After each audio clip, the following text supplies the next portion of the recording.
Hi, everyone.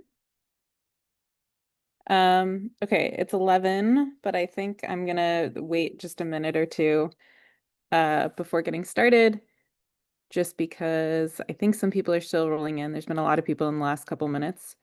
Um, but in the meantime, I'm gonna put the link to the GitHub again if you need a refresher on where that is, because we're gonna have a couple notebooks in the GitHub that we're gonna be looking at today. So this is where you'll be able to access them from.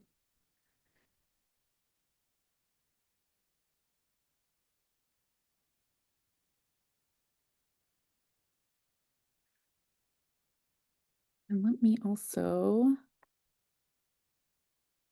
try to start a screen share.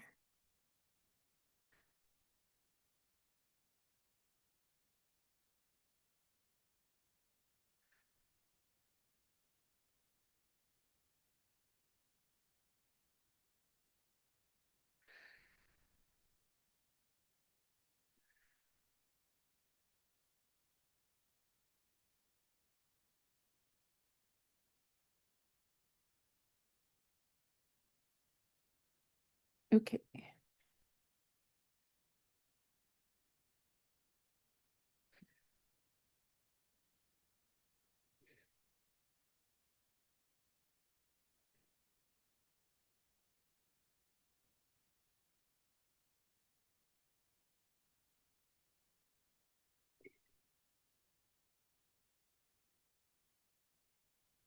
Yes, it will be a collab notebook. Yeah, if you are in the GitHub repository, then there will be two notebooks that start with RL, which stands for reinforcement learning. One is movie hater, where we're going to train a model to hate movies, and the other one is math reasoning, where we're going to focus on more reasoning-based training. And both of these, I think, should have a link that just says open and collab. Um, we'll talk about them more when we get to them. They both will take a while to run, so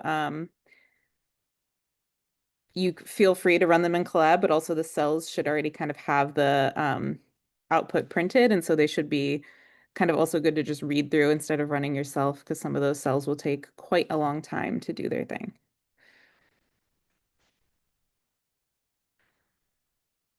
Um, okay. We're gonna start with slides. Are my slides available? Yeah, I can put them in the GitHub at the end of uh, this meeting, and then they'll be available there. Okay, so I think that most people who are going to come in are here. People can roll in late if they need to. I'm going to reshare my screen, maybe just with the slides,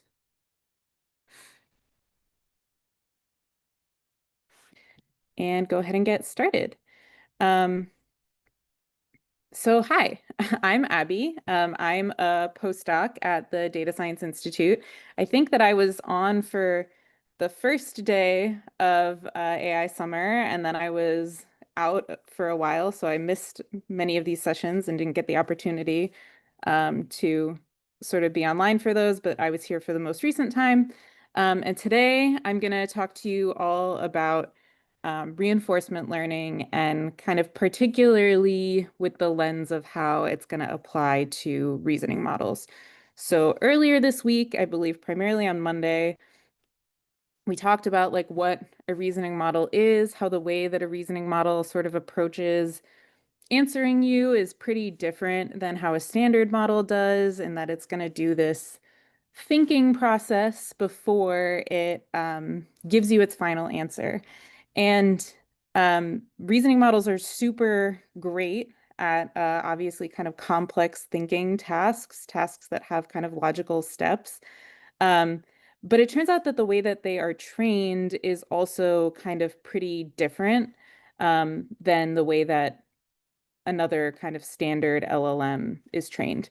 And so today I'm hoping to tell you about that. Reinforcement learning is that training paradigm that's able to train these models to reason. Um, and yeah. Um, of course, as always, if you have any questions, just totally feel free to unmute and ask them, or you can pop them in the chat. Although I feel like I'm notoriously bad at seeing a chat while I'm talking. So if I'm not responding, you can keep chatting and I will hopefully see it. Or maybe Sharo or Umang will be able to answer your question instead. Okay. So I want to just start by giving a extremely high level overview of like what the concept of reinforcement learning is. Reinforcement learning has a pretty kind of rich history throughout like the whole world of machine learning, for training models to do certain things. It was big in training models to do like play games. There were these classic kind of tasks that reinforcement learning was typically used for. And it kind of recently became much more in focus as like a first step in training versus it kind of used to be this bit of a background thing. But the fundamental idea behind reinforcement learning is that it's learning that happens through more of a trial and error process. You have some agent, it interacts. Oh, wait, no, that was not intentional for my screen share to go off. Thanks for telling me, Shiro. Okay, can everybody see this? Cool. Yep, we're back. So the idea behind reinforcement learning is that it's a trial and error process. You have some agent.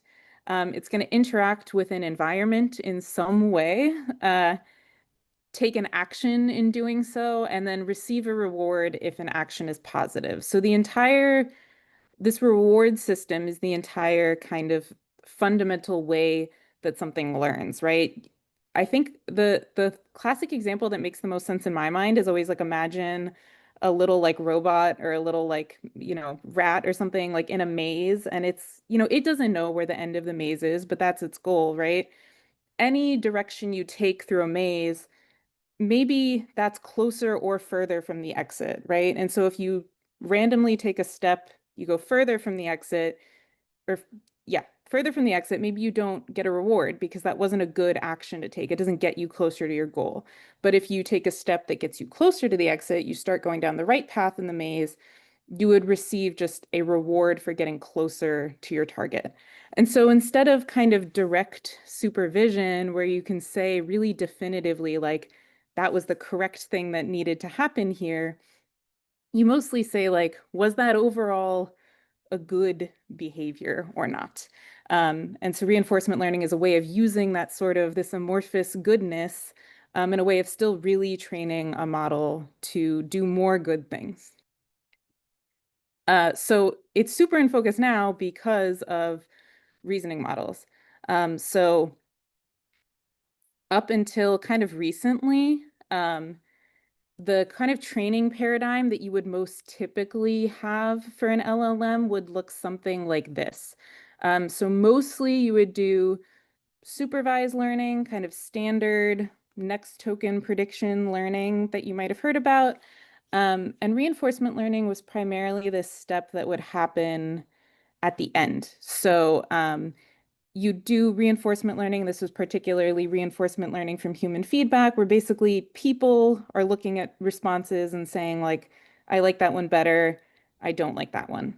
A lot of this was done primarily for alignment. Models would be very toxic and mean and awful. If you just taught them language, you could unteach them to be all those terrible things if you told them that those responses were bad. And so it was this little accessory thing that happened on top of kind of your learning of language. But now reasoning models are taught primarily through reinforcement learning.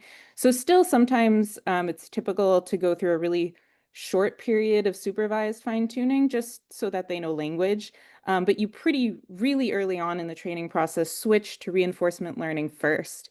And this isn't just now things like, is this, a safe and aligned model, but now you're training explicitly on reasoning steps and judging the content of the full response very early on to be sure that it aligns to all sorts of things that you want via rewards.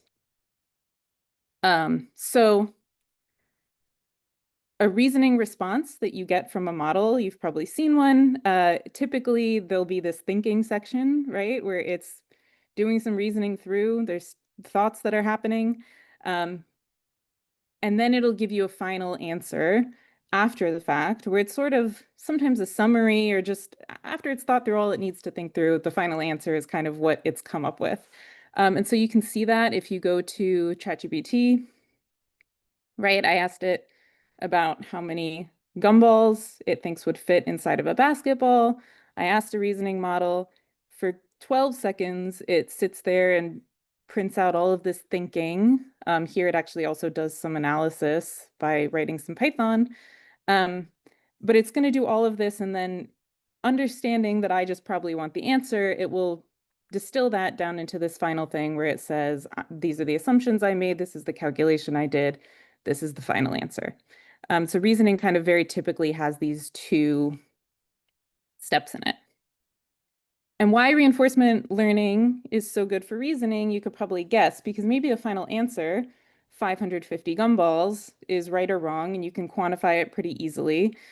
But the reasoning steps that you took to get there can be harder to quantify with things like if they were good, right, formally correct. And so it's great for us to be able to instead just offer rewards for those things. We don't have to say exactly that specific thing you said was exactly right, but just more overall, like, was that a good thought process to have taken? And we'll talk about later when we train when we look at training a model for reasoning, um, how kind of you can quantify the thought process a little bit, although it happens in a complicated way, as you might have guessed in practice. Okay. Um, so that's just kind of setting the stage for why reinforcement learning is such a good thing to do for reasoning. But I'm going to give you a bit of a crash course in exactly how reinforcement learning is going to go down. So we've already talked about rewards, but we're going to talk about a few more aspects of exactly how reinforcement learning is going to happen. Um, Before we go into that, are there any questions anyone has? Anything that I missed? And like I said, feel free to interrupt me as much as you want. Okay, cool. So there's a few just fundamental concepts to understand about how reinforcement learning is going to happen. The first thing we've already talked about is this concept of a reward function. So a reward is just a way of evaluating goodness, sort of. It can mean a lot of things, right? Goodness meaning how much I want that response more or more of the elements of that response. So goodness doesn't necessarily equal correctness. Oftentimes for like math reasoning, there's a correctness component, right? You do want to reward getting the right answer. But goodness is often other things. So it might have an efficiency component that you wanted to get the answer in fewer words. So kind of like conciseness and efficiency and not thinking for too long or doing too much in the meantime. You can look at coherence and fluency. So being sure that sort of an output or a thinking process is not going on too many tangents or garden paths or using, strange language that's hard to understand. Um, and then there's also, of course, things like preference and style, kindness, helpfulness, friendliness, all of those sorts of things that you can kind of roughly pack into a reward without sort of necessarily looking for very specific things. So reward functions are typically sort of look at a response and look at all of these different, as many of these different aspects as you want, and sort of put together a final, like, how good was this based on all of these different dimensions and sort of scoring the output across these different things. The other thing to talk about is this concept of policy optimization. So whenever you talk about reinforcement learning, you'll talk about a policy. And a policy is just like, what are we going to do given the situation, right? If you're a little robot in a maze, like what direction am I going to go in? And so for an LLM, like the policy is just basically the model. given an input prompt that you put into a model, what the model's going to do is just the weights and the architecture and the current state of the model. So policy is a very general term in reinforcement learning. When you're talking about reinforcement learning for an LLM, you can really just think about the policy as being the model. And this concept of policy optimization is basically just how am I going to make this thing get me more rewards? So if a policy says that I'm going to turn right at my current state in the maze, but going left was the right direction, how do I make my policy want to go left more?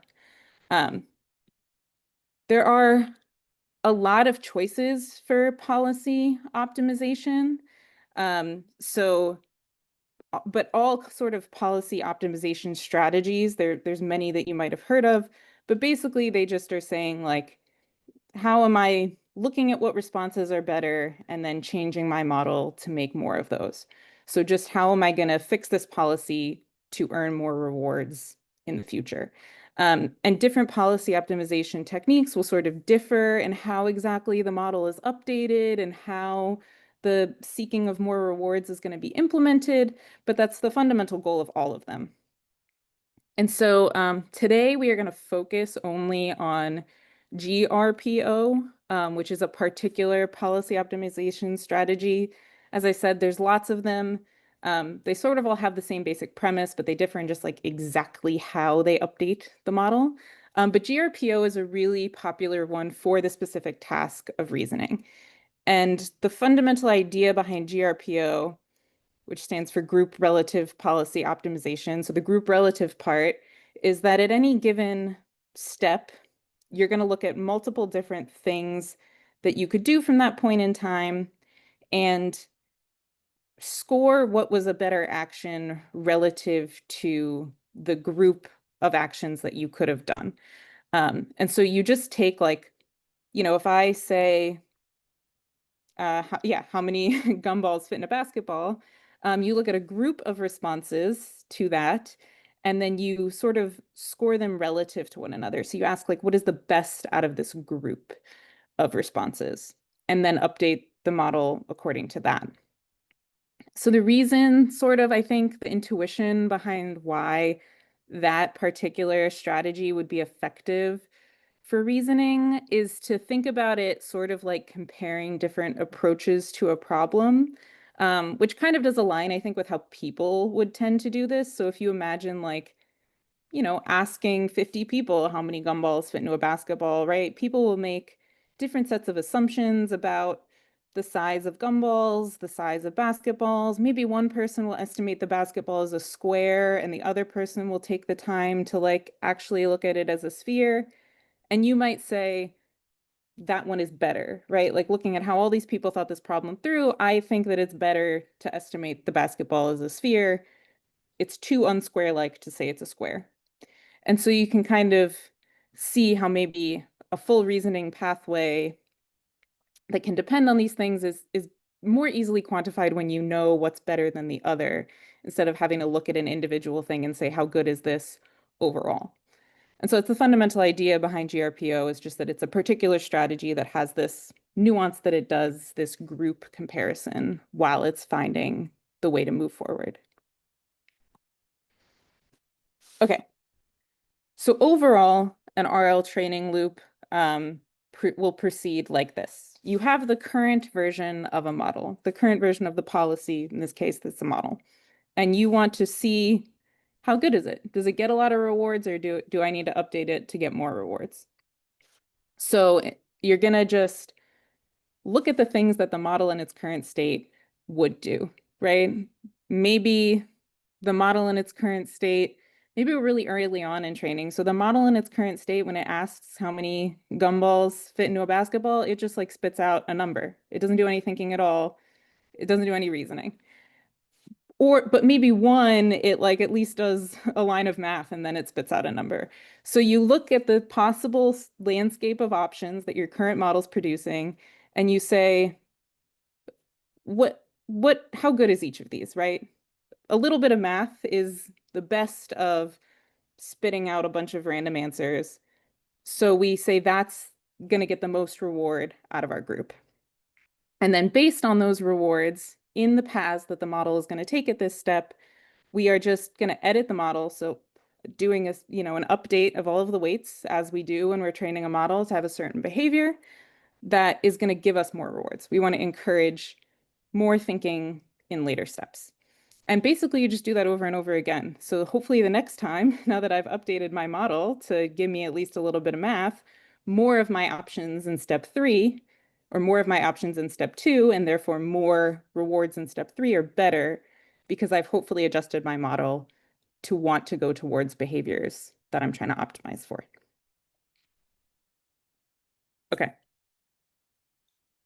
So we're going to work through kind of why this in particular can be so good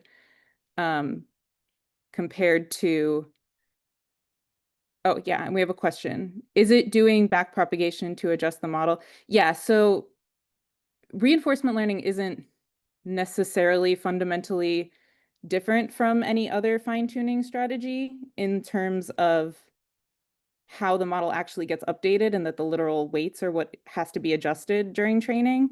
It's more a strategy for how much you're going to update the weights and how you're going to decide to update them. So if that makes sense, then that yes, you're still moving all of the weights in a way that is aligned with getting a better result. It's how we're choosing that result, and in some ways exactly how we decide to adjust the weights that's being decided by reinforcement learning. Okay, so imagine you're an LLM. And we're going to see exactly why reasoning is something that you might really want to do with this type of strategy, hopefully. So if you think about traditional LLM learning, the typical thing that you do is just say, like, the model predicts what comes next.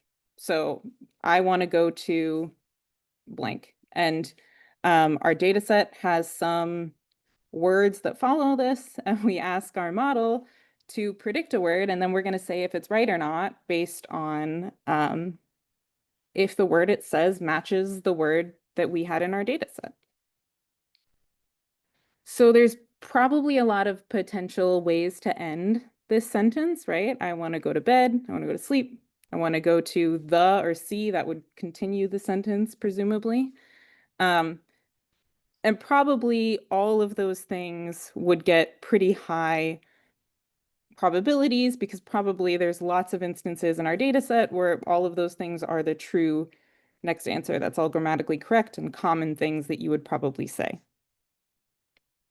So in reinforcement learning, maybe what you would do instead is try to say which of these is better. So like which of these do I actually prefer though? Not which is grammatically correct and represented in the data set, but like what do I actually want to see? So all of them are reasonable. All of them are like perfectly fine things to say, but like what do you actually prefer? And so maybe now in reinforcement learning, you have the opportunity to explore the full path that you would have had. So now you have 4 options. I want to go to sleep, bed, the movies later today because Ghostbusters just came out and I'm so excited to see it, and see the cherry blossoms bloom. I've always thought that must be the most marvelous sight. Well, now we have the opportunity with reinforcement learning to say, I really want long responses. Maybe the reward I've given is that I don't like when my model has short sentences. I want my model to say a lot. And so I'm going to say, now looking at this group, that I don't like bed or sleep. I like the other 2 answers because they're very wordy and they say a lot. And I'm just trying to train this model to say more things. And so this is an example, probably more typically of how like a reinforcement learning from human feedback would go down. Like normally a model already has really good coherent responses. So in this like first example that I said, maybe that sort of reinforcement learning task that we just did would be kind of the reinforcement learning you do here, where the model already generates 4 really good responses and we're just like tweaking it a little to be more wordy in general. You could do with this type of reinforcement learning. Um, and so it's not that like generating bed or sleep was wrong, that token probability distribution is still good. It's just wasn't optimized to prefer long answers. But for reasoning, an example where you can really see it sort of start to fall apart is if, for instance, you tried to do math with this style of learning. So imagine you're trying to do next token prediction for a math problem like this. So 2x plus 3 equals 9, x plus, you're on to the next line. What do you put in the blank? Well, you have access. Like imagine you're the LLM and you're trying to do this task. You have access to the original equation. You're trying to fill it on what goes in, mostly based on memorization. So what other examples have I seen in a data set that look like this? You're not allowed to like finish solving it and work backwards, like I think most of us would want to do, right? We would like basically finish solving the problem and then be like, well, okay, what has to go in the blank now to like make that all work out, right? But that's not the task the model's allowed to do. It just has to fill in the blank based on like other math problems it's seen. So using what you memorize, what typically follows X equals. And then all you get of feedback is like, is exactly the blank filled in how was expected? So is it the right number in there, yes or no? And that just can be really hard to do, I'm sure, as you can imagine, trying to like do math in this sort of way. But you can imagine a reinforcement learning type of strategy where instead you have two different ways of solving this problem. You're allowed to look at the whole thing. So line by line, you're allowed to look at whether the lines make sense. You're allowed to look at if the final answer was correct or not. You can evaluate the number of lines it took to get there. So in this case, we had 3 lines for both, but you can ask, you know, was there a way to solve it in only 2 lines, or did I need one more line because this was kind of unclear? And you can say all of these things. You could see potential responses, evaluate them both separately, and ask all these questions. Were they correct, but were they also logical? And were they also as concise as they could be? And so instead of having to sort of just predict one particular aspect of equation, you get to look at an entire problem-solving solution and pick for what's better based on multiple criteria. Um, and then sort of as a nuance, it's also often in reinforcement learning, instead of just looking at full responses, you can also look at sort of how you got there. Because even though reinforcement learning operates and can operate on a full response path, um, a model is still next token generating in order to get there. It's just that you're not evaluating token by token. But you can look at when you generated something if that was likely the wrong thing to do. So for instance, if you have 2x plus 3 equals 9, if at your next step you've dropped the 2, that means you have to like divide it somewhere. It might just be that normally if you drop that 2, like you don't really know how to pick it back up. You turn into fractions, that gets complicated. So the model can sort of also say, in intermediate steps, if that 2 goes away, like that tends to be the wrong solution. And so you also have this feedback of sort of where your thought process has gone wrong. Like maybe as soon as I've dropped my 2 here, the rest of my thinking doesn't usually happen right. But if I keep my 2 here, my thinking tends to happen right. And so you also get some feedback kind of earlier on in the process as well. Okay. So would you say that it's generally better at giving responses that require very specific responses?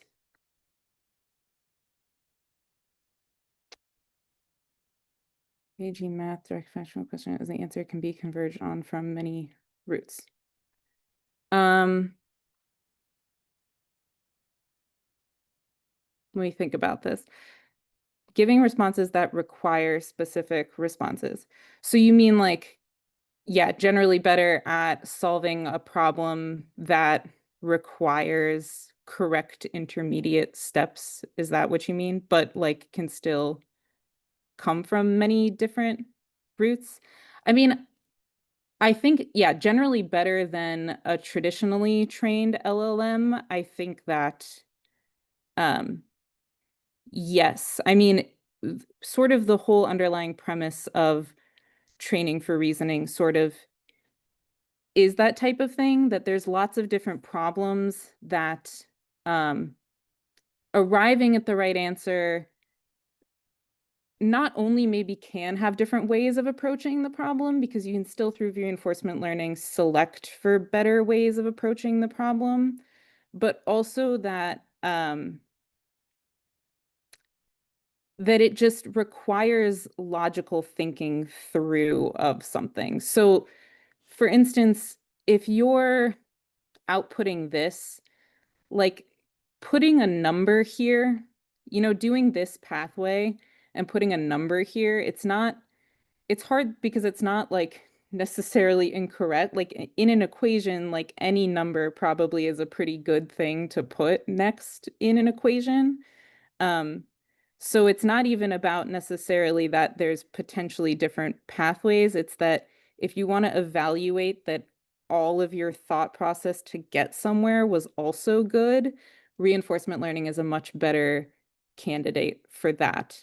So any sort of problem where maybe logical steps could mess up and then that could like throw you off the rails and lead to a wrong answer is also a great candidate for reasoning.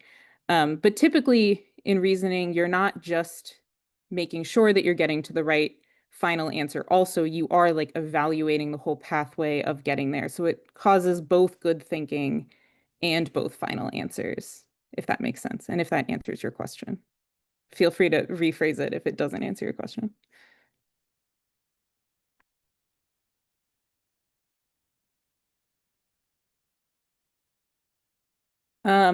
Okay. So, um, this, of course, leads to like, what does a reinforcement learning data set look like?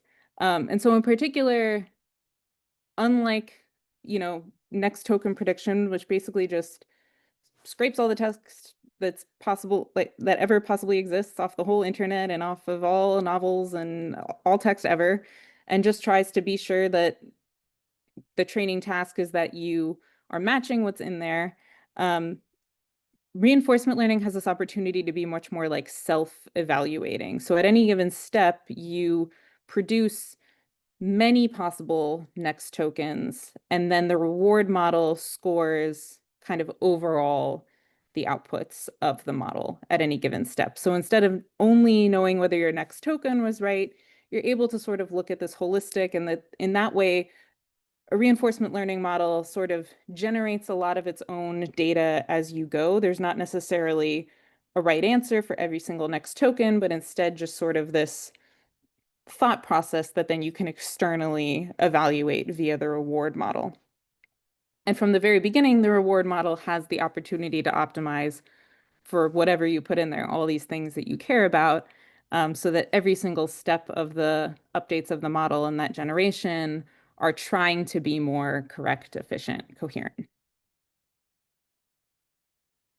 Um, this was a hidden slide. I said a lot of these things already, but just to summarize kind of in a table, but it's probably clear to you already at this point, sort of what is different about these two different styles of learning.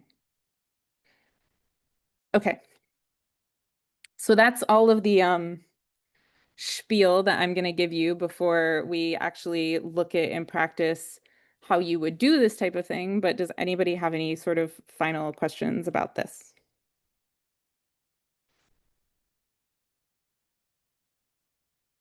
Awesome. Okay. So, if you go to our GitHub, the AI Summer 2025 GitHub, you will find these two notebooks, RL underscore math reasoning and RL underscore movie hater. So these are the two sort of notebooks where we're going to do reinforcement learning. Both of them we are going to do the GRPO, so trying to kind of keep a lot the same between the two of these. But you'll see that in one of these instances, we're training not really explicitly for reasoning, and then we'll see in this example just what tweaking to train more for a reasoning type of process would look like. So both of these are totally reinforcement learning, but it's just exactly the task we're trying to train for that's going to be different.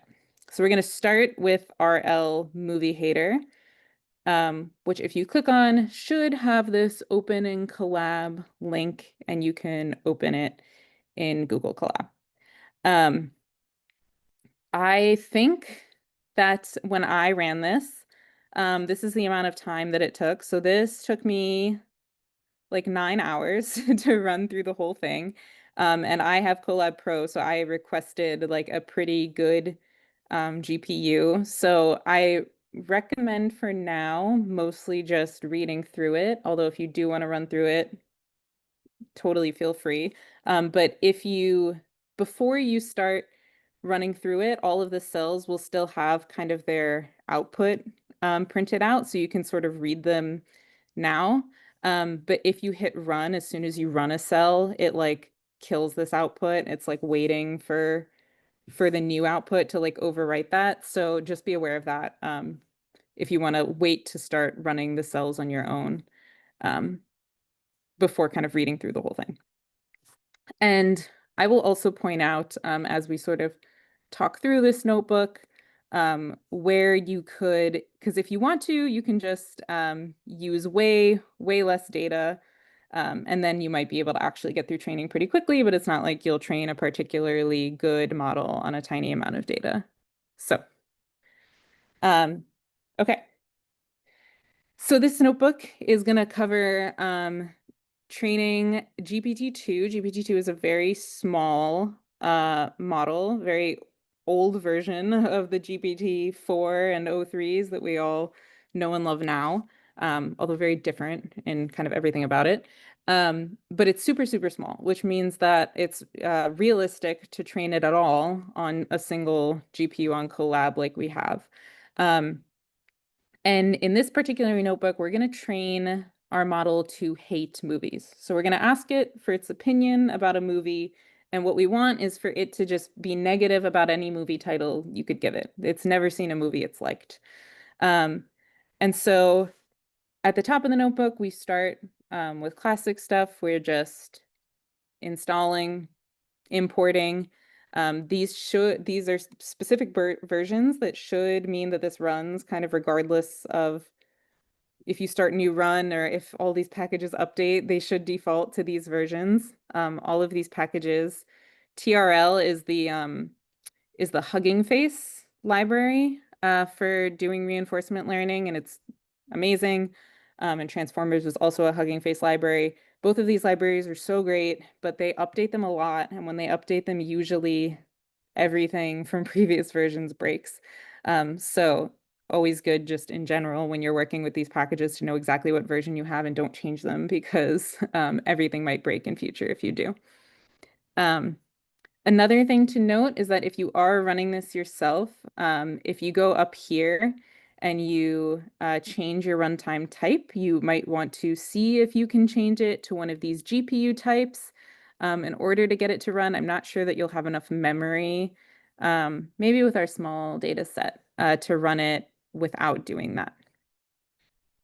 Okay, but working through this notebook, we're just going to start by loading in GPT-2 and then looking at how it performs out of the box on this task. So GPT-2 is just a regular language model. This one was trained to follow instructions. So when I say write a short movie review about Inception, it should respond to that request and write me a movie review about Inception. And indeed, it does. Inception is a science fiction film directed by Ridley Scott, starring Leonardo DiCaprio. I'm not sure who directs it, but I do know it stars Leonardo DiCaprio. He's a young man who's sent to a distant planet to explore the mysteries. So spoiler alert for Inception, I'm pretty sure that's wrong. I don't think that he's on a distant planet in Inception. So despite being small, GPT-2 generates perfectly coherent text, but it obviously it doesn't know what it's talking about. But this sounds like a pretty standard movie review, start of a movie review, right? We didn't let it generate that many tokens because we don't want to hear all the things it has to say. Here is where we set the number of total tokens. So we're not going to let it go more than that. Maybe it would have kept going and eventually got to the review part of this movie review. But overall, this sounds, basically what you would expect when you ask a little model to review a movie. So we're going to start by making a data set. So the data set here is just going to be of prompts. So just asking for a movie review over lots and lots of different movies. And so like I sort of had mentioned in the slides, there's an element of reinforcement learning where it's like the data is what the model is going to generate. So we just have to give it a whole bunch of prompts, and then we're just self-evaluating what it goes on to say against some reward function criteria. In the reasoning example, we'll see having like a more real data set where we have a right answer we're evaluating for. But here we just want it to be negative. So our prompts are just like get it started. And what we're going to evaluate is just what it thinks of those movies out of the box and try to adjust it. So here we're going to just put in a bunch of movie titles, a bunch of templates, which are different ways of asking what it thinks about a movie, right? So to write a short movie review, but then just like, what did you think? What was your experience? How many stars would you give it? So all different ways of asking its opinion about movies. And we're going to try to tweak those to always be negative. This is a particular line where if you want to try to run this along with me, or we'll take a break in a little bit, leave it running during the break and just see how far it gets. You can comment out this line. So I put in a text file to try to make more data that had like 400 different movie titles. I didn't put that text file onto the GitHub, so you wouldn't have access to the text file anyway. But if you comment this out, it'll just use this list of movies. That'll make a much smaller data set, so maybe you'll be able to actually see it run in a little bit during this session. But with my full text list, I had a data set of 300 or 3,500 different prompts. And you could see that these prompts are basically just all my templates where I've inserted a movie name. So did you like watching 2001: A Space Odyssey? Did you like watching Star Wars? What do you think of The Lion King? And so these are just all going to go into our model so that our model can respond to them, and then we evaluate the responses. Okay. So the next thing that we always have to worry about, and this is actually kind of the big thing, really, when it comes to training a model to do reinforcement learning, is the reward function. So we talked about two things, the reward function and the policy. The policy optimization is going to be taken care of by our library. So there's going to be a couple, that TRL library. There's going to be a couple things we can tweak there, different parameters, but for the most part, we're just going to say, Hugging Face GRPO trainer, do our policy optimization. But where you really can have a super high level of control is here inside the reward function, where you're deciding what does get more scores and what gets worse scores. For the case of this lesson, this tutorial, our reward function is very simple because in practice, reward functions can be complex. They can have lots and lots of components. They can just be an entire other neural network and actually it kind of is in this case, an entire other neural network, but I mean a complex one that looks at the whole response and scores all these different things across it. So for our case, it's a neural network, which is a very simple sentiment analysis classifier. So this is a model from Hugging Face, Distilbert, sentiment fine-tuned. So this is a version of Distilbert, a very small LLM that is just trained to predict whether text was positive or negative. So if I say, we could try it out right here in the little Hugging Face inference thing and see its behavior. So if I say I hated that movie, it says that's a negative statement with a strong negative score. It feels really positive that that was a negative thing to say. And if I instead say I loved that movie, then I'll get a strong signal that that was a positive statement. So this model That's its whole goal, is just given a little bit of text, positive or negative sentiment. One thing to point out, and actually the reason that I trained this model to be negative specifically in sentiment, is that if I say um, that movie was all right, so a statement that you think is probably pretty neutral, neutral statements from this model are count as positive statements. They always get a positive score. You really have to be pretty negative to get a negative score.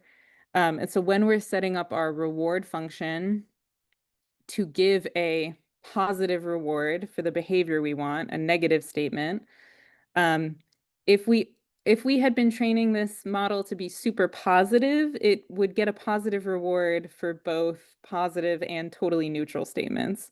And that would be not a super strong signal. So for the case of simplicity of positive and neutral mean the same thing for this particular model we've using, that's why I've trained our model to be instead super negative, because it's just easier to get a strong signal out of. But you can see here that we load in this model, which is just going to classify a bit of text. Basically, our reward function that we have to define is just going to look at the bit of text that the model produced and just say, in the end here, what is the score? So, pass into this sentiment model, classify the bit of text that we produced, and if the label that it produces is positive, we're going to give it a negative score, and otherwise we'll give it just the positive score. So I'm going to define this function, and then for a sanity check, of course, be sure that it produces what I want. So if I say great movie, I'm going to get a negative score, so a negative reward, which means we're going to not want that behavior when we train this model. If I say I hated it, I get a positive reward, and a neutral statement gets a negative reward. So we don't want our model to be neutral or positive. We want it to be negative, and that's what gets rewards, and everything else gets negative rewards, which means we are super discouraging it from that behavior. Okay, so then, like I said, the reward is really the thing that is takes the most thought and the most designing when you're training a model. The GRPO, we just set a few parameters for it. And the same way that sort of these packages like PyTorch, the transformers library, sort of take care of all of the specifics of how a model is going to be trained and updated in the backend. TRL is a wonderful library for reinforcement learning that takes care of how exactly the policy will be updated all in the backend for us. And so we just need to set up a simple configuration for it where we come up with a few different parameters and then set up a trainer that trains our model with that configuration. So there's a few hyperparameters here that we can set. I'll point out just a couple of particular things like the prompt length and completion length. So prompt length is how much that initial "did you like that movie" is allowed to be. So it'll truncate to whatever this number is if too many of our prompts are too long. Max completion length is how many words it's allowed to say about the movie before, again, we chop it off, we say stop talking. This in particular, that max completion length, will affect how long your training takes, because the more tokens you let it make for every single training example, obviously that takes more time.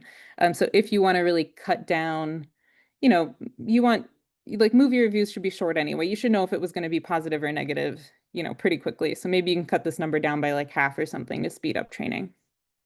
The other thing that's really going to matter for that, the timing of training, is going to be this per device train batch size. So Google Colab up here will show you, I'm not connected to a runtime. I'll connect really fast. When you're connected to a runtime, Google Colab was going to tell you how much memory you're using up via these like little graphs here. And so if you're running out of GPU memory, the first thing is always to cut your batch size down, because it can't all fit. And so I tested this on 32 with the A100, and that worked fine. Probably, I think it could have been more actually, but that's what that's going to mean. Okay. So then we're going to move on to setting up the trainer. So a trainer you set up by just passing in this configuration, so just telling it all the things about GRPO that we want. We're going to pass in our original model, which was that GPT-2 that we loaded up at the top. We're going to pass in our data set, which was just a data set of prompts. So like I said, for this particular way that we've set up the reward function and the prompts, um, we're not having our data set doesn't have specific answers that we're looking for or trying to match. Instead, we're just um, letting it do what it's going to do when it generates. And then we have our reward functions that we can also set up. And so here, you'll notice that this is in the form of a list. So that's because really frequently you pass in more than one reward. So like I just said, we have our reward that just is grading the sentiment. We could have a separate reward that's going to grade, overall wordiness of response. Maybe we want it to both dislike movies and be super, super concise about it. So you have this ability to pass in multiple reward functions because it is such with reinforcement learning that you often kind of want to get rewards for multiple different things. And so once that's all set up, training is as simple as running a trainer.train. If you run this on your own, you'll be asked to enter a weights and biases API key. I think that you can just I think there might be like a parameter here, like use weights and biases equals false or something to shut that down if you don't want to do it. But weights and biases is very cool. It will just make you a bunch of different, I don't think that this will work anymore now that this run is over. Well, we can still look at kind of what this might look like.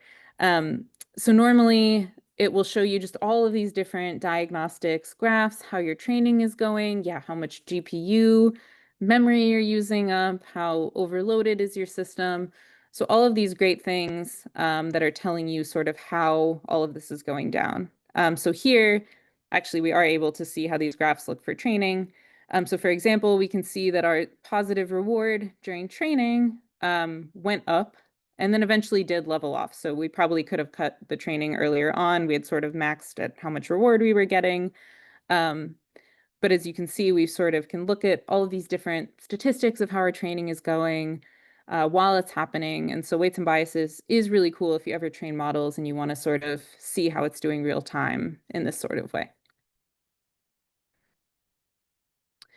But after all of this training happens, then I did keyboard interrupt this because it really takes such a long time, but the model will still save its current state even if you interrupt training. So, if you're like you set one of these training and you're like, oh wow, we've reached maximum reward and this thing is going on forever, you could just stop that cell and you'll be okay.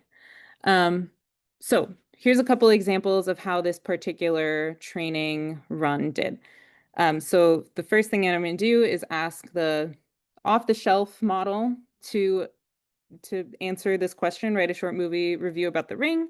I'm also going to print out what the reward would have been before and after, just to kind of ask myself, like, is even if it doesn't make sense to me, is it, you know, technically what we were rewarding for? And so you can see that's kind of the case here. So before, it starts to tell us stuff about the ring, sort of like it did for Inception above. After, it says the ring is not working properly. The script is not working properly. The script is not working properly. So not a great response, but does receive a negative reward, is a negative response. So was what we wanted.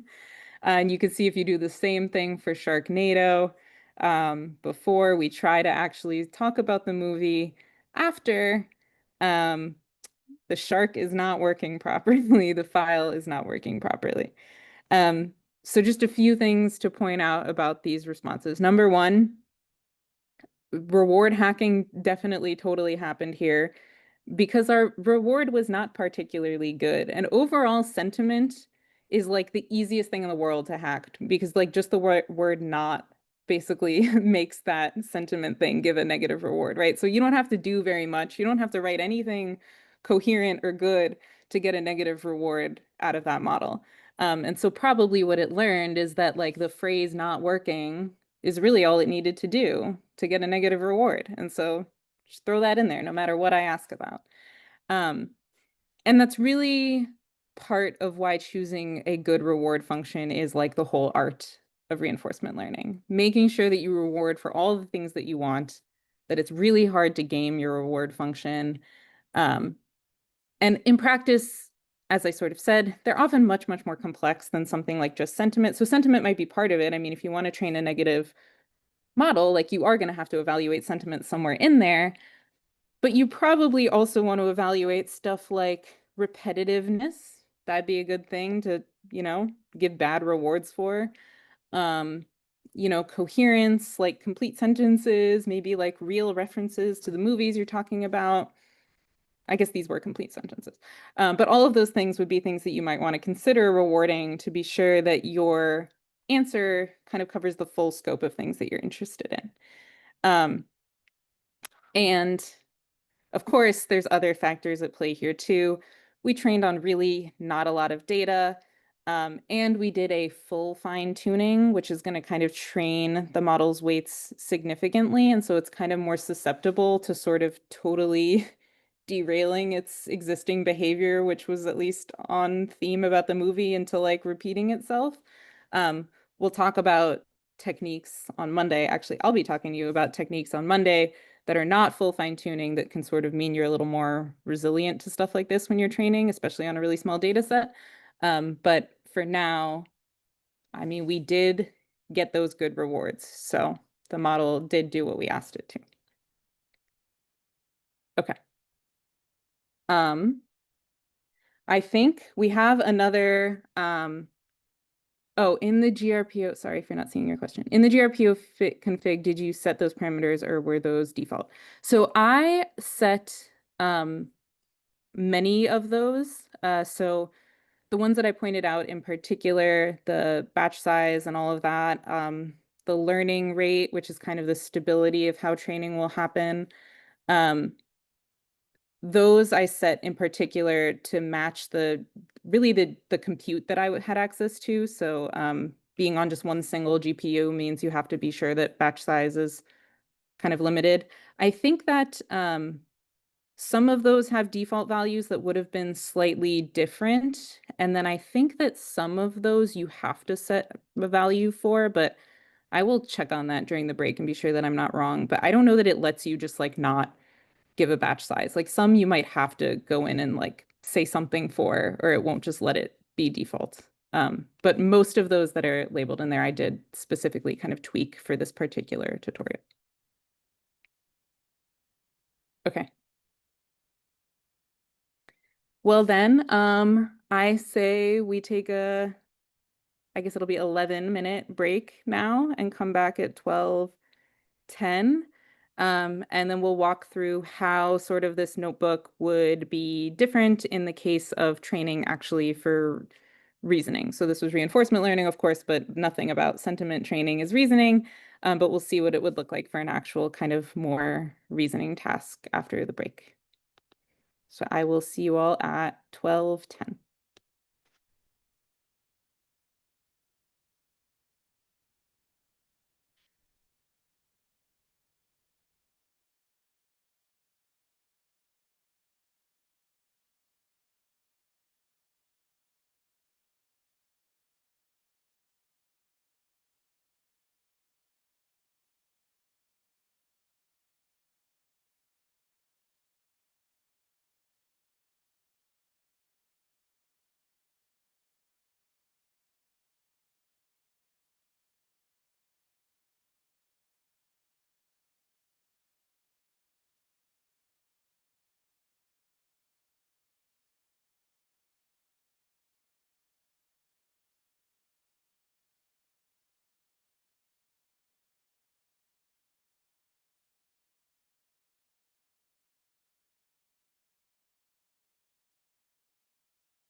Sorry, I was muted. Okay, welcome back. Let me set up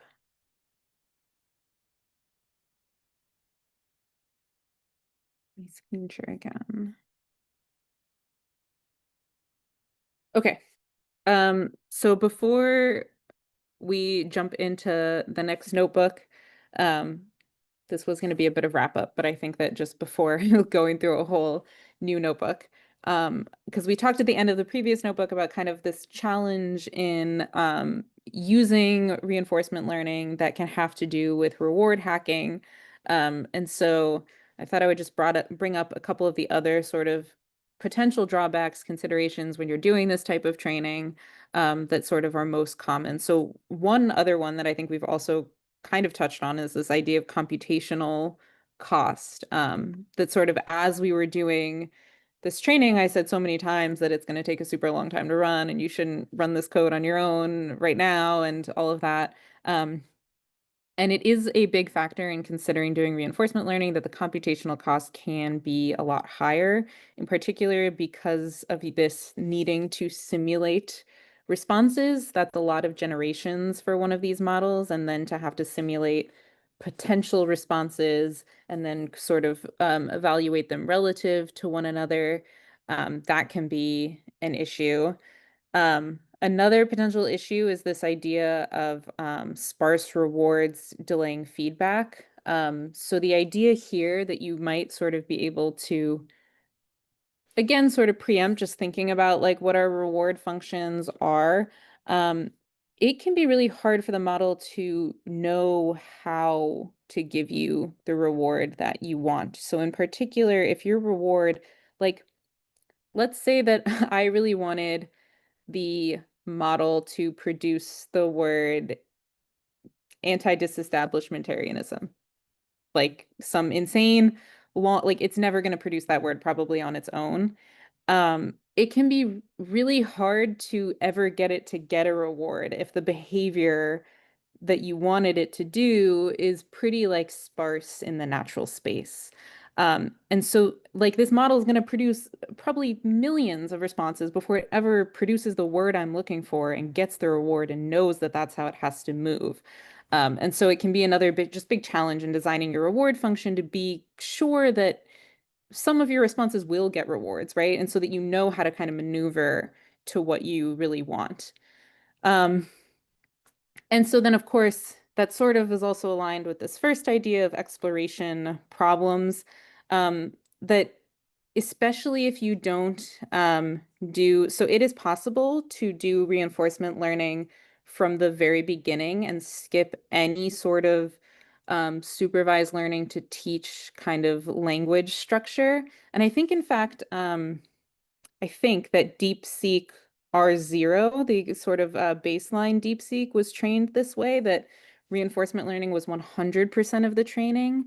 And they found that its thinking process was very incoherent, actually. If you sort of tried to read it, it would like even use different languages sometimes, and just like you couldn't really read what it was thinking. But its final answer would be good. So, I mean, its thought process was clearly good, but like that you couldn't really figure out exactly what it was trying to do.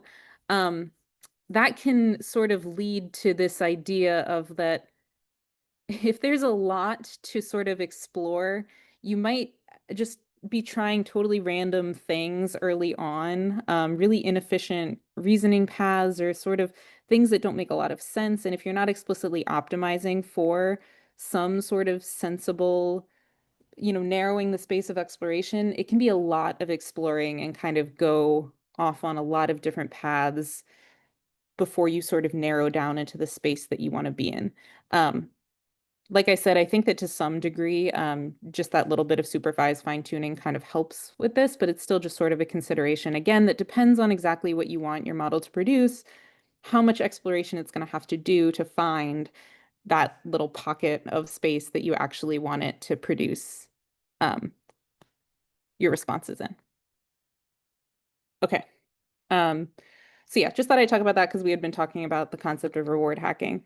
Um, I also have, and I think that we have a little bit of time. So just kind of because I think it's interesting, a little bit of a history of reinforcement learning, just to sort of really hammer home how much the concept of reinforcement learning has been sort of all throughout history. So I think that, or all throughout history, all throughout like uh, sort of modern, the history of modern machine learning, because really reinforcement learning was first sort of um, came to be like a pretty big staple in how you like train these types of systems really early on, but it wasn't until kind of recently that I think it got uh, as much attention as it is for reasoning models. But reinforcement learning as a concept extends to way beyond just training reasoning models, even though we're about to talk about using it for reasoning. So in particular, sort of that robot moving through a maze example was pretty common sort of in this like rough era. Q-learning was this huge reinforcement learning algorithm that really like brought reinforcement learning as a way of training this type of agent into the forefront for systems like that. And so sort of in the 1990s, it was really common for robotics, again, sort of navigating a system.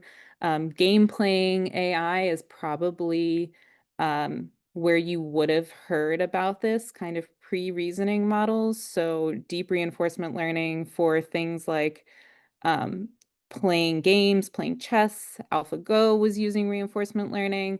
And so all of these sort of breakthroughs were sort of cementing reinforcement learning as being a really good way to like teach specific behaviors. Um, and so in the space of LLMs, though, it's been sort of much narrower, its use in LLMs specifically. Um, but I just want to point out that probably where you would have heard about it, I think I talked a little bit about reinforcement learning from human feedback, but probably that's where you would have heard about it if in the last couple years people were talking about reinforcement learning, is again this idea of using it primarily for like alignment. And in fact, that reinforcement learning um, was already sort of the fundamental breakthrough that like brought ChatGPT into our lives. So sort of in 2020, 2022, OpenAI had versions of ChatGPT that were perfectly impressive, like had really good production of language, but that weren't like super safe. They would really kind of maybe still go off the rails, and they weren't super helpful necessarily. So they were more like impressive, but not something that you'd like widely release to the public. But kind of fundamentally aligning responses with reinforcement learning from human feedback sort of was um, already like this thing that made it so that ChatGPT could kind of be released to the world and that this model was sort of well aligned. So just to say that while reinforcement learning we're talking about now in the context of reasoning, and it is this amazing training paradigm, sort of here was maybe when its use for LLMs was realized to just be such an amazing way to tune the behaviors of LLMs, even through just this little, it's sitting on top of the supervised fine tuning as this little additional step. And even before it sort of became used broadly from training from the beginning, doing reinforcement learning from human feedback, there were like signs. Like sometimes that reinforcement learning from human feedback would sort of change behaviors of how the model would respond, sometimes more than just like safety and alignment. And so um, this idea of using it as deeper of a training paradigm sort of kind of conceptually could be seen even when reinforcement learning from human feedback was the primary kind of way that reinforcement learning was being used for these models. And so why is it in focus now? Really, I think DeepSeek was not like the first, DeepSeek R1 was not like the first reasoning model, but I think it's kind of the one that brought it mostly to everyone's attention, in particular because when they released DeepSeek, well, first of all, they were open about how they did all their training, so you could kind of see the full how this all happened. And then also they released all these small models, so people kind of had free and open access to reasoning models and got to see how powerful they were. And so um, I think since sort of this is when it's become so much more popular, and I think it's now being looked at as almost like the better training paradigm in a lot of ways for LLMs going forward. So just to give that little bit of history as we now get into um, how we would actually maybe train a model for reasoning. Um, okay, any questions before we move on? Cool. Okay. So if you meet me back in the AI summer repo, you might have already opened it, but you will see this other link for RL math reasoning, which is going to be this other notebook that we are going to work off of, where we're going to be repeating a lot of what we did in the reinforcement learning notebook that we just looked at. So trying to keep sort of our setup of we're still using GRPO, which is great for training for reasoning. Um, and we're going to be keeping sort of a lot of how we load the model and all of that stuff the same. But you'll see, again, this huge tweak to the way that we set up our reward function. Because again, that's usually this sort of big choice, this big thing that you have control over when you're training a model for reasoning. Um, I will also mention that in this notebook, I did include, if you're just interested in like learning a lot more, some good links for various things. And so if you like, you're like, I want to learn way more about reinforcement learning because it is sort of a very deep field. This particular tutorial through um, Hugging Face, the Hugging Face kind of cookbook uses, again, GRPO for TRL, but there's a lot of really good sort of graphics in here that I didn't want to directly copy, so I figured I would just link to the notebook. Um, but again, just a good tutorial. And this goes through and does stuff a little bit more sort of complicated than we're going to do stuff. Ours is a bit sort of pared down, but if you go through the notebook that we're going to talk about and you sort of want to see maybe a slightly more realistic version of this, you can also head over to this notebook. I would highly recommend. Um, as well as this is the data repo that we're going to use. This is a really great blog post that sort of details how DeepSeek R1 was trained. If you sort of, you've heard all sorts of things about DeepSeek and you want to know more about it, um, then this is a great article.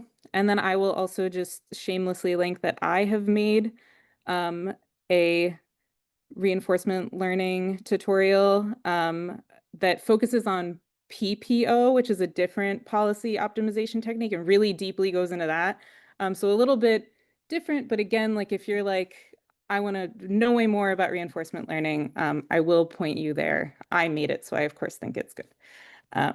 Okay, so lots of resources linked. In this one, for some reason, I didn't link them in the other one, so you'll have to go here to find them. Okay. So, as I mentioned, this notebook, it's going to follow a lot of the same type of structures. We're going to use the same model. We're using the same packages. And again, those same versions that we're being careful to keep exactly the same. But we're going to tweak the particular task that we're training on. So the data set that we're going to use. And that means that we're also going to tweak the way that we set up our reward function. And we're going to try to reward more explicitly instead of something just like overall sentiment, being sure that we're sort of taking some proper reasoning steps. So starting by just importing, loading in our model, all of those things the same. The data set that we use in this notebook is a data set of grade school math problems. So it's a set of sort of like math word problems. So some pseudo complex, like you have 10 apples and then you gave away 5 and then you were walking on the street and you picked up another 3 and then your friend asked for 1. How many do you end up having? The data set has all of a whole set of those and then all of the sort of thought process through them and then a final answer at the end. So it's a great data set that sort of has, it's great for reasoning because the whole thought process is kind of there. And these problems, math problems, as we talked about during the slides, are a great candidate for reasoning because they're hard to sort of think through. So we're going to load in our data set. I think I said that I loaded 5,000 in the notebook, but I actually only load 1,000 because again, training takes too long. Um, but we can take a look at what one of these examples would look like. So just given our data set, we're going to look at the very first object in it and say, what is it? So the question is, Natalia sold clips to 48 of her friends in April, and then she sold half as many clips in May. How many did she sell altogether in April and May? So a word problem that requires you to think through adding, but also dividing to figure out in the two separate months and then combining. So a little bit going on there. And so the answer you can see if we print it out is the full kind of work through of how to solve it, right? Determining how many she sold in May, determining then adding that back to how many she sold in April to get the final answer, and then separately printing out the final answer for us. So it's a really great data set um, because it has full problem specification, full thinking through the answer, and then also separately just the answer so that we can kind of extract that easily and be sure that we get the right answer. So again, the first thing that we're going to do is just out of the box, how does GPT-2 do on this? So I'm going to take this exact problem that I already kind of extracted and looked at and feed it into our off-the-shelf model. And so you can see it doesn't really do super well. It just says 2,000 for both months, just kind of repeatedly. So of course, GPT-2 is a very basic, very small model. So it's really, I don't think we expect it to be particularly good at math, at problem solving. And so it's really not able to do this super well. Okay. So now we are going to look at building that data set into a set of prompts that can be examples for the model to look at. So in each prompt, we're going to ask the model to solve the problem, and then inserting into our data set, you know, the full answer, the full specification of how to solve that problem. And so our prompt format is going to be, here's a problem. We're going to insert specific think tags. It's really common, again, in a reasoning model to have specific think tags to sort of delineate what is sort of the reasoning process, and then specific answer tags to delineate like what is the specific answer. So here we're just going to take our data set and organize it as such. So now each data set item includes a prompt which says, you know, which is an example problem, an example set of thinking through the problem, and then an example answer.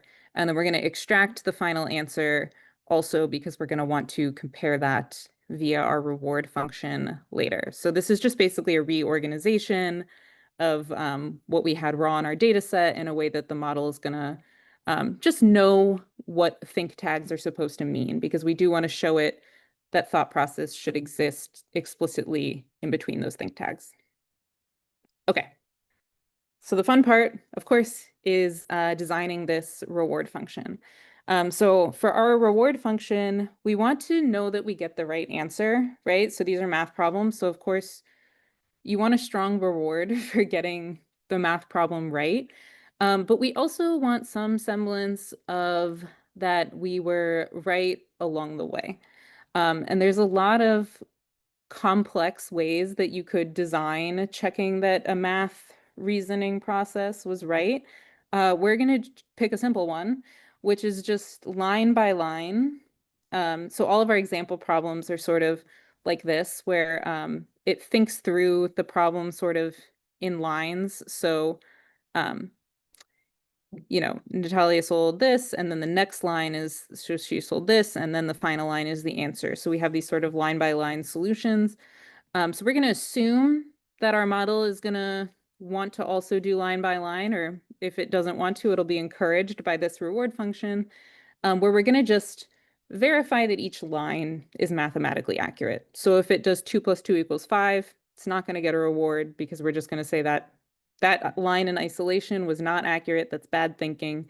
But if a line is 2 plus 2 equals 4, then that's going to get a reward. Um, so again, of course, it is not the most robust reward function, right? The model would get lots of rewards for printing out the line 2 plus 2 equals 4 10 times in a row, because that's a mathematically true statement, and it can just say it over and over again to get lots of points. So again, designing a reward function, you always want to make sure that you're thinking about things like that. But for this particular example, it'll work well enough to just say that we want to make sure that the sort of thought process along the way is correct and that the final answer as a separate score is correct. So here, this function is just checking that a given line is correct. And this is our full reward function, which is being sure that each line is correct and then also being sure that the final answer is correct. So if we look at what that looks like for this first example in our data set, so here I'm giving it just the full example from our data set. So exactly as is in the data set, which all should be correct, right? This data set is like real verified solved math problems. So we can see that it prints out 2 lines. So I think I didn't give specific numbers. The specific numbers that we're giving is for everything inside the think block. So we're imposing that thought should happen inside a think block. For every line that's inside of a think block, you get plus 0.2 to your reward if that line is mathematically accurate. And then for the final answer, which exists inside your answer tags that we're also imposing we want answer tags, you get plus 0.4 if the answer just matches the ground truth. So we could see here for the first example in our data set, this is sort of what it prints out. It gives 2 lines, and then it'll give a final answer of 72. And so here, each of these lines were verified to be mathematically accurate. So it got plus 0.2 for each of them. And then the final answer, which I didn't print here, but the final answer it does give is 72, which was also accurate. So the total reward for a gold standard example from our data set is 0.8.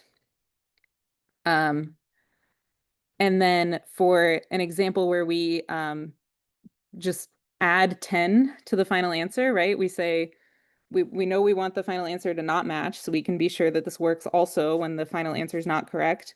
So I'm just taking the exact same example from our data set, except this time I'm just arbitrarily adding 10 to the final answer because I want to be sure that that's going to pass as not correct. And indeed, although our 2 lines of math both still get plus 0.2 because those are still correct, because I arbitrarily added a false number to our final answer does not get the 0.4. And so we get a wrong example reward of plus 0.4 in this case, because all the thought process was right, but the final answer was not right. And so, yeah, we verified that our reward does what we want. Now, I mean, talking about reward hacking, of course, looking at this, you could probably preempt a couple other ways in which this reward could kind of easily be cheated. So for instance, if I get plus 0.2 for every line that I get accurate, then I'm sort of incentivizing in a way for you to have lots of lines, right? Because you kind of just get infinite plus 0.2s for mathematically correct lines. So even if it just repeated this line 10 times and then repeated this line, that would be a really high reward. It would keep racking up for correct lines technically. And again, it's a consideration to make about the balance between these two things. So here I've done plus 0.2 for a correct line and plus 0.4 for a final answer. That's maybe a good balance for a case like this, where it's just 2 lines and then the final answer. So the final answer and the thinking process are kind of roughly even. But if the thought process, the number of lines here were like 10, then all of a sudden, whether or not I got the right answer is kind of relatively accidentally sort of downweighted, right? We actually don't really care if we got the right answer as long as we have 10 lines of mathematically correct statements. So, of course, something else to sort of think about, and again, real life reward functions all of these things you would be thinking about, and you would be probably normalizing your reward over the lines via your reward at the end to be sure they're balanced in the balance that you want, and all of those types of things. In this case, it's good enough. We're going with it. This sort of represents the things that you'd want to really think about, but of course not fully. Okay. Let me make sure that there's nothing else that I wrote here that I want to be sure to say to you. No, nothing. Just a bunch of caveats about how this is not actually a good reward function. Okay.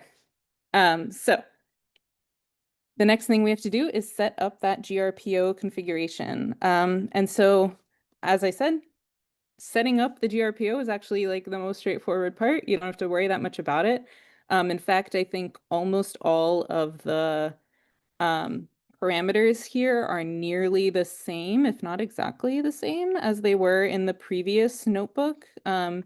So these things, again, you'll want to tweak them depending on the particular compute that you're on.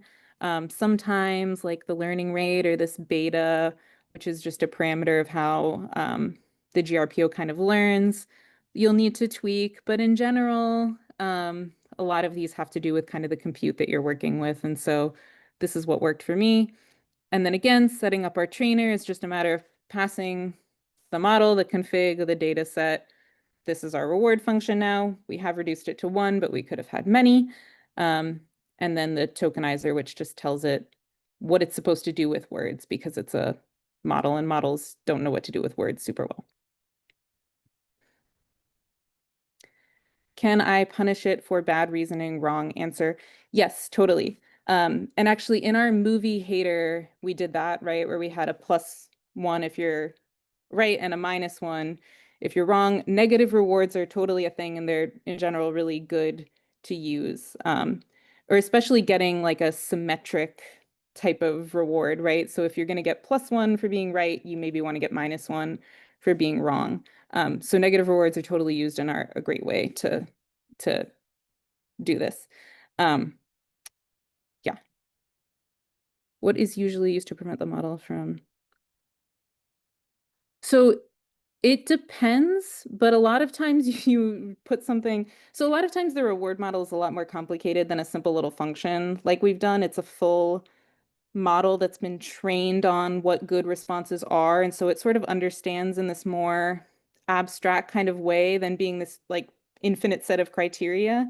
Um, but like in the reward function, you could specifically have a line that checks if you've repeated yourself, right? Like for instance, so you're saying I don't want to repeatedly output the same answer once you know that like the word, bad gets a really good reward score, then instead of the model, like in order to stop the model from saying bad, bad, bad, bad, bad, you could include something in your reward function that's just specifically being sure that you're not repeating yourself too much. Um, or maybe it's saying, bad, awful, terrible, then maybe you include something in your reward function that's also being sure that it's coherent. So there's a lot of things that, inside your reward function, you can punish whatever behaviors you don't want or reward whatever behaviors you do want. So things like that are typically like, you could just stick it in a straightforward reward function, or like I said, in practice, a lot of times the reward function is actually a reward model that just looks at the whole response and says, is this good or bad? And that reward model is much more complex and it accounts for all these types of things because it's seen lots of examples of good responses.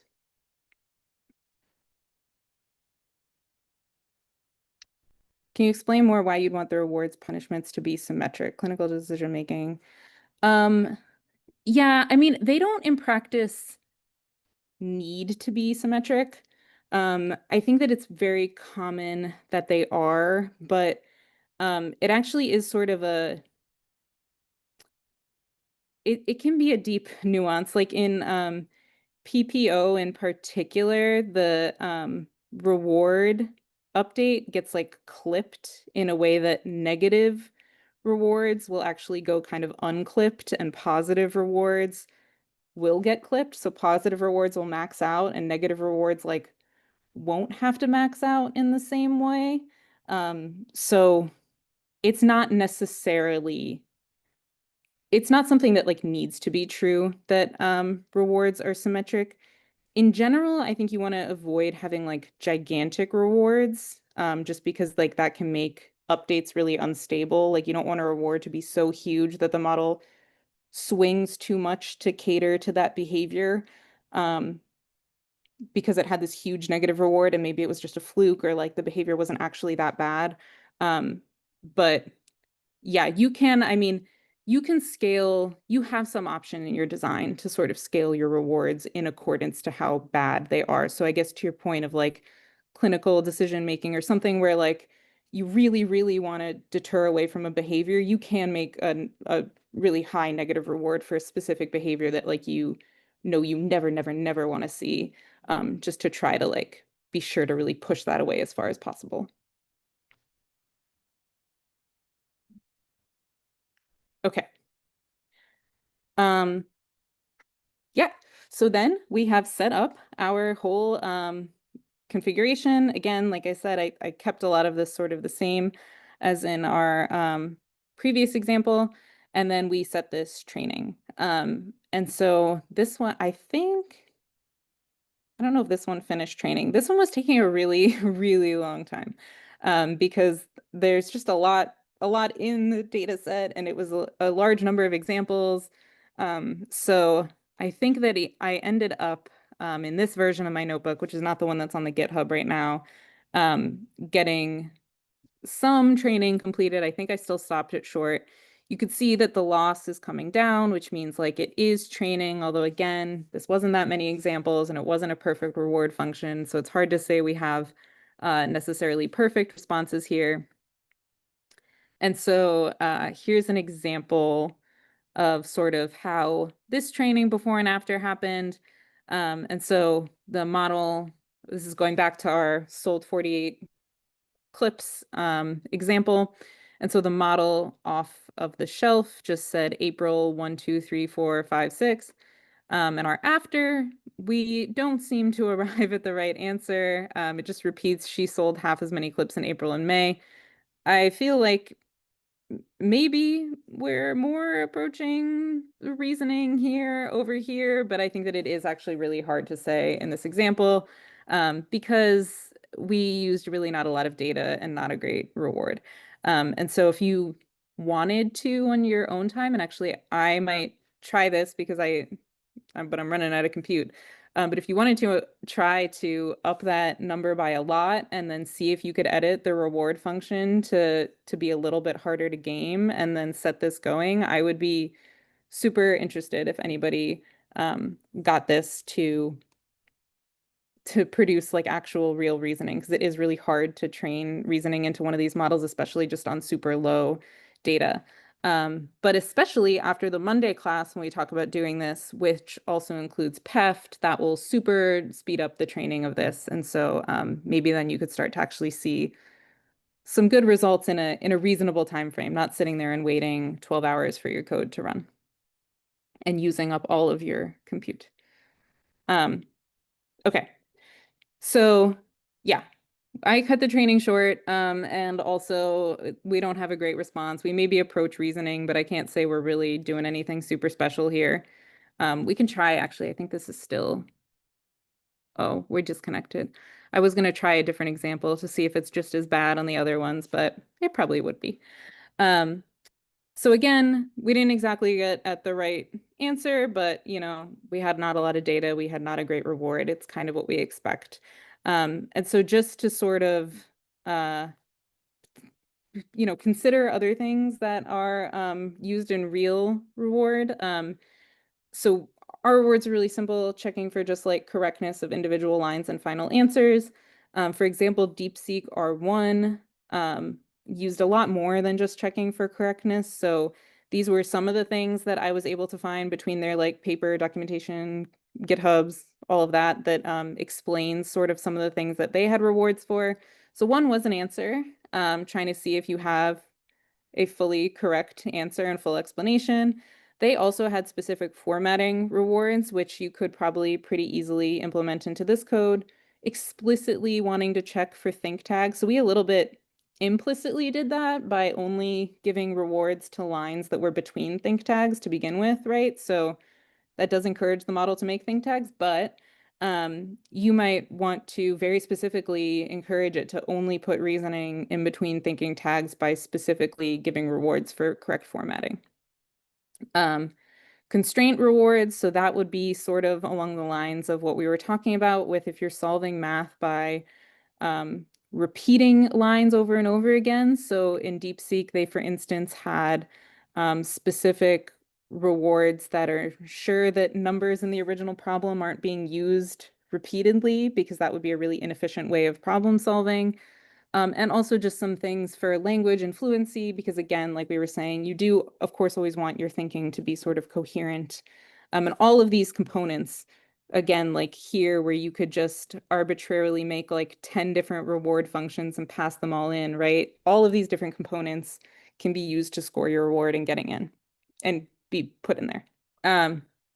Again, with the caveat that the more rewards you have to calculate, the more computation cost that there is. So there's always a balance there as well.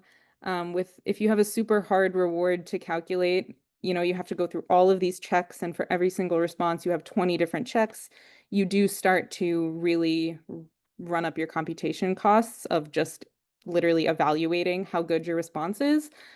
So there's always a balance there that kind of although you could make this infinitely complicated, you might want to make it simpler sort of for the case of computation as well. And so balancing those types of things. Um, yes. Okay. Well, are there any final questions? We're also obviously going to hop right into our office hours after this. Um, but does anyone have any additional questions about either of these notebooks? I will add the slides to the GitHub if you're interested in looking at those. But yeah, yes. Yeah, hi Abby. So like in the one that you have us doing here, I'm training it right now. I have about half an hour left. It sounds like so like let's say it's not that good. Can we save it and then if we ever find more data, train it again on like say, like sort of basically save our existing model checkpoint or whatever, and then load it back up. And if we have more data, train it on that. Yes. Is that Yeah, easy or is that that is generally easy. Yeah, to just do like it might even just be like a trainer dot save to just like an output directory. And then when you just reload the model, like you would just do like a load model on your directory that contains the checkpoint instead of like the Hugging Face model name up at the top. And then basically like the whole notebook could proceed exactly the same, but just with that model loaded in instead. okay? I can add Okay, actually, I should thanks. add. Yeah, I should add a way to save the model maybe to the end of this code when I push it because I think it really is just like yeah, like a dot save or something. Torch makes it like super easy and transformers, all of those make it super easy. And then you'd mentioned PEFT. I'm a little bit familiar with those. So could we, in your current um, spreadsheet or your current collab here, could we introduce PEFT and then that would make and train it on that? In this, just add a couple code blocks to do that, and then it would be faster. Is that, or is there something additional we have to do? Yeah, no, PEFT, yeah, so PEFT can very easily just go on top of, it'll just be changing what about the model updates, but still it like this whole training paradigm is totally compatible with that. I think that actually even in let's check really quick, but I think that actually in this notebook that I linked the full example of, I believe that they do use PEFT here. Yeah. So Oh, okay. if you want to yeah, try to implement that and then read through kind of how it happens here. But I'll also be talking about PEFT on Monday. Um, Maybe I will for the benefit of people who are here and went through this notebook already, make a version of that notebook where I add PEFT so that we can see just how easy it is to just kind of throw it on top of an existing model training code. Because it really is just like lines. And then again, like wonderfully, the transformers pest package just takes care of everything for you somewhere in the back end. Okay, thanks.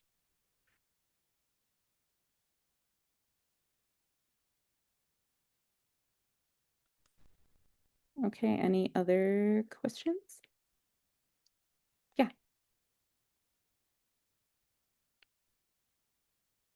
Abby, I have a general question. If somebody else has more important questions, I'll just shut me down.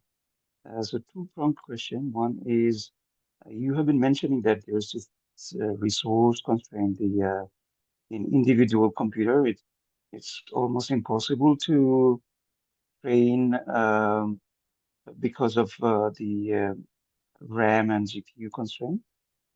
In that case, um, can somebody use any cloud service to run this training? And what kind of costs are we looking at if somebody aims to do it? And my second question is, I'm just curious about why uh, DeepSeek performs so better at so much lower cost. Thanks for giving the resources. I'll definitely read that article, but chances are the whole thing will go over my head.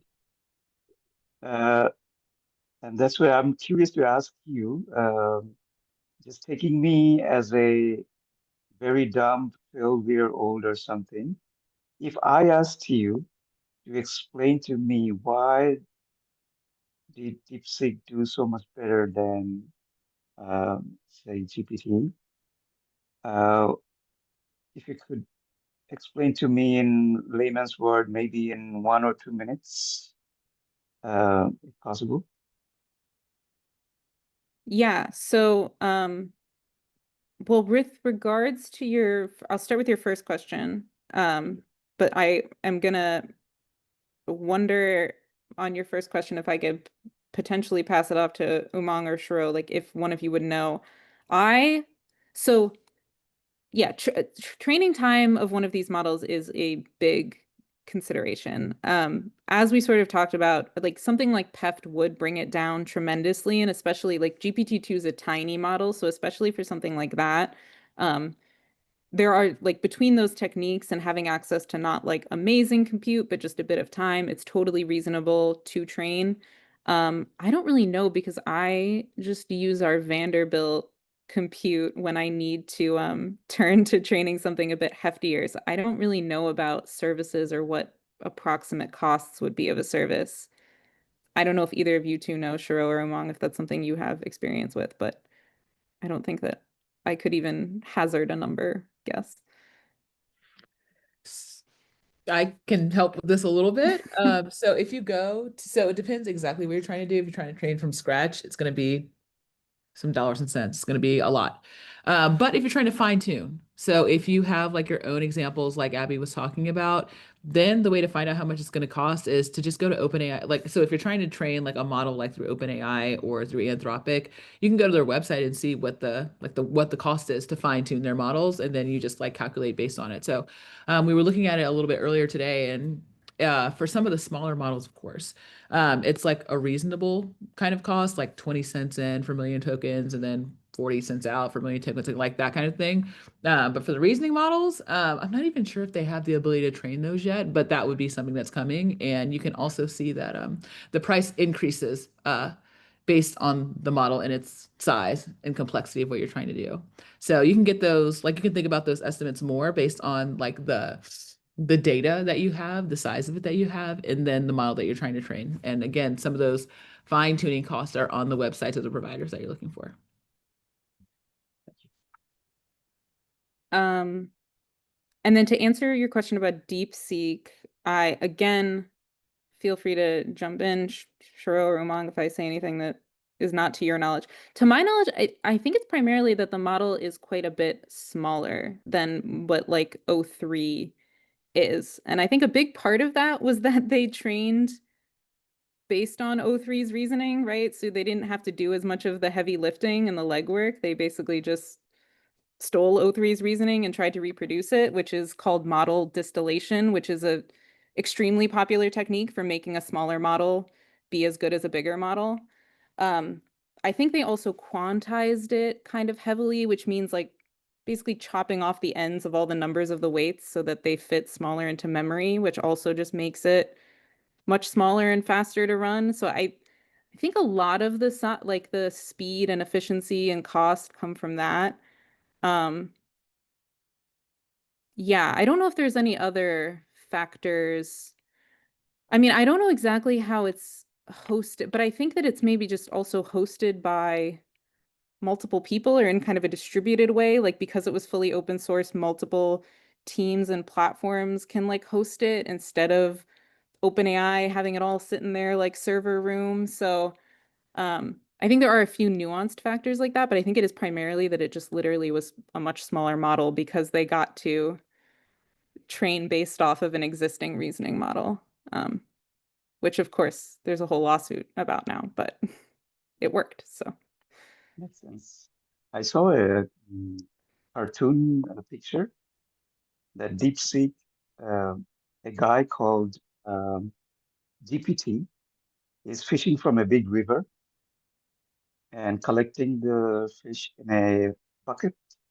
And behind him, another guy called DeepSeek is fishing from that bucket. yeah, I think So it's I consistent with what you are saying. Thanks. right. Yeah. Um, okay, there's another question. Is it common to pair reinforcement learning with PEFT? Um,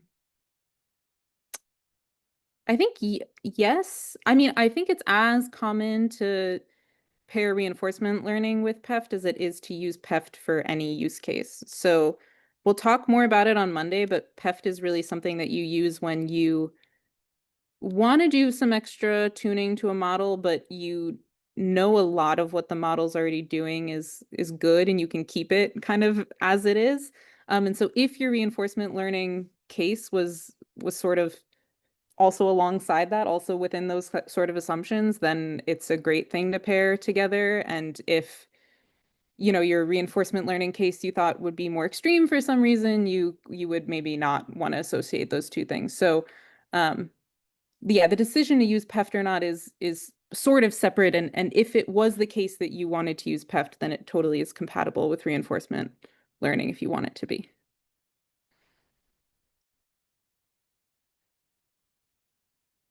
Okay. Well, by the way, we can go ahead and call these our office hours. So if anybody does want to head off, don't feel like I have any more content for you. But I will be here to answer questions through the hour. So if anyone wants to hang out, see if you come up with any. Thanks, y'all.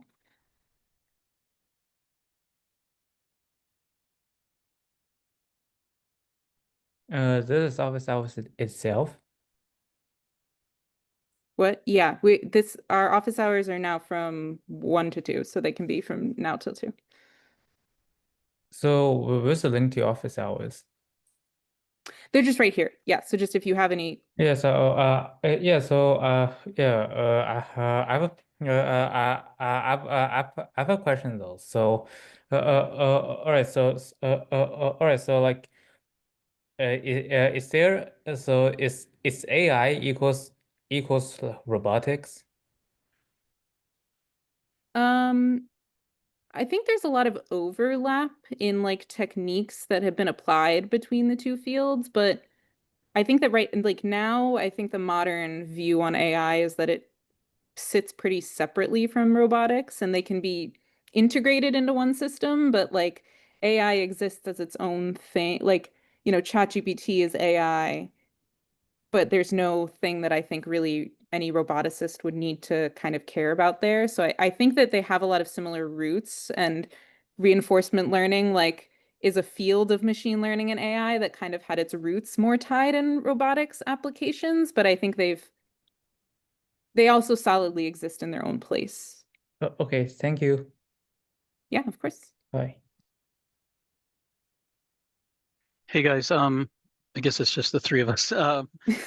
I'd love to, this is one thing that I've never really been able to get a handle on, and I would love to spell it out. I'm slowly getting it. The difference between semantic search, similarity search, relevance. Like I saw something on LinkedIn today that, or a couple days ago, that just hit home, that said similarity doesn't equal relevance, which is this is more of a RAG thing, I think. But like where I'm getting, I think I know. I want a succinct way to answer what's the difference between similarity search and semantic search.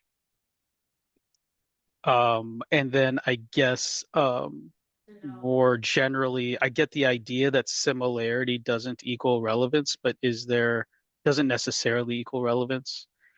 And that's the kind of the problem with RAG.